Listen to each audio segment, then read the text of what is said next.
Hello दोस्तों, मेरा YouTube channel में आपका स्वागत है। आज का टॉपिक है कोण। तो पहला है, कोण क्या है। दो सरल रेखा किसी निश्चित बिंदु पर मिले और उससे जो झुकाव हो तो उसे ही कोण कहते हैं। जैसे देखते हैं,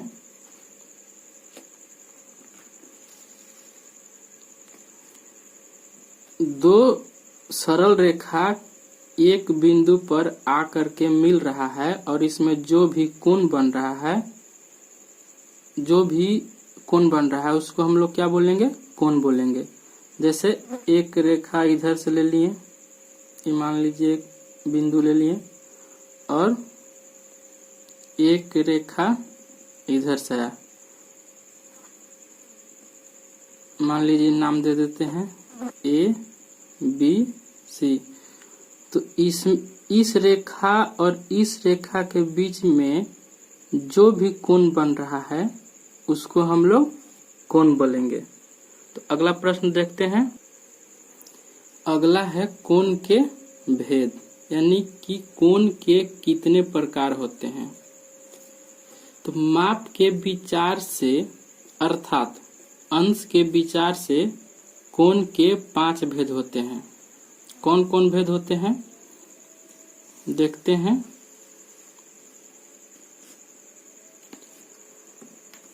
पहला है न्यून कोण, दूसरा है समकोण, तीसरा है अधिक कोण, चौथा है ऋजु कोण, पांचवा है पूर्णयुक्त कोण। तो ऐसे कोण और भी होते हैं, जैसे में आसन कोण, सम्मुख कोण, एकांतर कोण, लेकिन हम लोग अभी 5 ही पढ़ेंगे। तो इसका अब डिफिनेशन जानेंगे कि न्यून कोण किसे कहते हैं।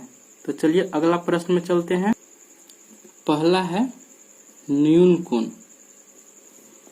जो कोण 90 डिग्री से छोटा हो उसे न्यून कोण कहते हैं। जैसे देखते हैं, एक रेखा इधर से ले लिए और एक रेखा इधर से ले लिए, इसका नाम दे देते हैं ए बी सी।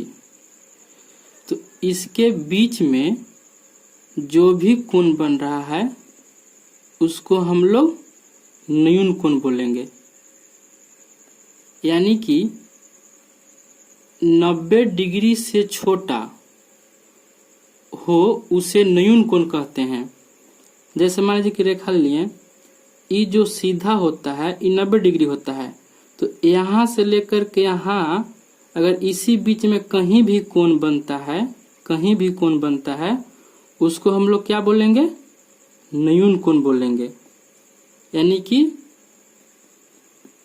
न्यून कोण। यानी जो कोण 90 डिग्री से छोटा हो उसे न्यून कोण कहते हैं। 90 डिग्री से छोटा होना चाहिए, यानी कि मान लीजिए कि कितना डिग्री हो गया, 60 डिग्री हो गया। कभी भी हम लोग डिग्री में बनाएंगे, इसको क्या बोलते हैं, डिग्री बोलते हैं। 60 डिग्री हो गया, 120 डिग्री हो गया, ऐसे। तो चलते हैं अगला प्रश्न में। दूसरा है समकोण।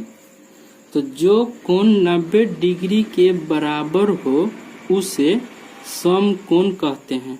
जैसे एक रेखा इधर से ले लिए और एक रेखा सीधे आ गया, तो इस ई रेखा और ई रेखा के बीच में जो भी कोण बन रहा है उसको हम लोग समकोण कहेंगे, यानी कि कितना डिग्री के बना, 90 डिग्री के। इसका हम नाम दे देते हैं।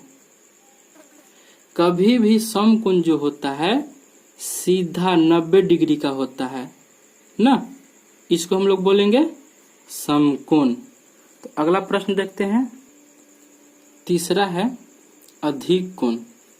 जो कोण 90 डिग्री से बड़ा और 180 डिग्री से छोटा हो उसे अधिक कोण कहते हैं। इसमें कह रहा है कि 90 डिग्री से बड़ा और 180 डिग्री से छोटा होना चाहिए।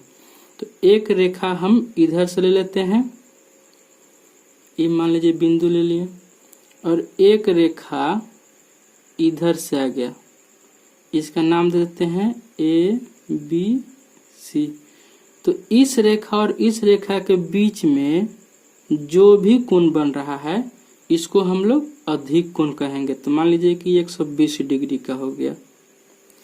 जैसे एक एग्जांपल और देते हैं, एक रेखा ले लिए और मान लीजिए सीधा जो होता है 90 डिग्री का होता है। तो बोल रहा है कि 90 डिग्री से बड़ा मतलब इधर आएगा, और 180 डिग्री सीधा जो लाइन होता है 180 डिग्री का होता है। तो बोल रहा है कि 180 डिग्री से छोटा मतलब इधर जाएगा। तो इस बीच में जो भी कोण बनेगा उसको हम लोग अधिक कोण कहेंगे।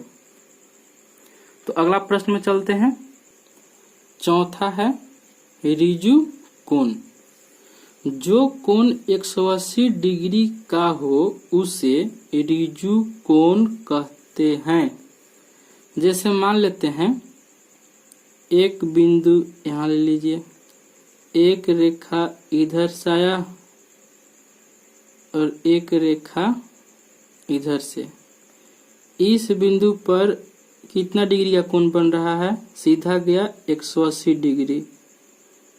तो ई हो गया ऋजु कोण।